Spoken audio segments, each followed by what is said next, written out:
శివయ్య భక్తులకు అత్యంత ఇష్టమైన, వినడానికి చాలా రోమాంచితంగా ఉండే మరో గొప్ప కథ త్రిపురాంతక సంహారం. అందరూ శివుని కథలు వింటున్నారని భావిస్తున్నాను. హర మహాదేవ శంభో శంకర. శివయ్య సాహసం త్రిపురాంతకుడి కథ. The destroyer of 3 cities. తారకాసుడికి 3 కొడుకులు ఉండేవారు. తారకాక్షుడు, కమలాక్షుడు, విద్యాన్మయి.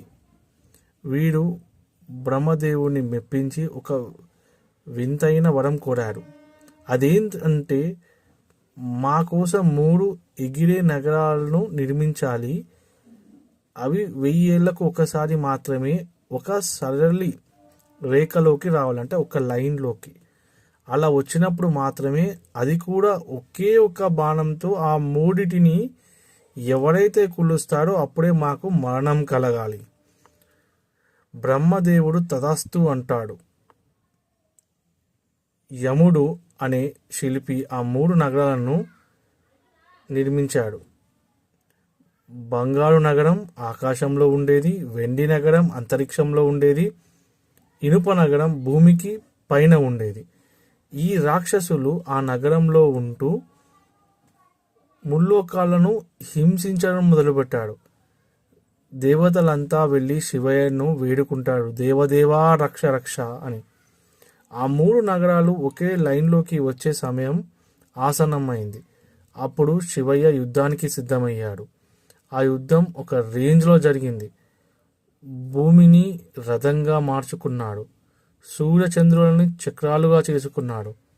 మేరు పర్వతాన్ని ధనస్సుగా అంటే విల్లు, వాసుకి పాముని తాడుగా అంటే ఆ బాణానికి తాడుగా, మహావిష్ణువుని బాణంగా మార్చుకున్నాడు. కానీ శివయ్య ఒక్కసారి ఆ నగరాల వైపు చూసి చిరునవ్వు నవ్వాడు. శివస్మతం. ఆ నవ్వులోని ఆ నవ్వుకే ఆ 3 నగరాలు భస్మం పోయేలాగా నవ్వాడంట. అయితే శివయ్య ఒక్క బాణం తీసి వాళ్ళ గుడి పెట్టి ఆ బాణాన్ని కొడితే ఆ 3 నగరాలు ఒకటేసారికి భస్మం అయిపోయాయి. ఎంతటి అజేయుడైన శక్తి అయినా ఏదైనా సరే శివయ్య ముందు దిగదుడిపోయాయి. శివయ్య నామస్మరణ చాలు. దేవుడు శివయ్యని నమ్మాడు కనుక, శివయ్య నామస్మరణ చేశాడు కనుక అంత పెద్ద రాక్షసుడిని ఒక్క బాణంతో తను సంహరించాడు.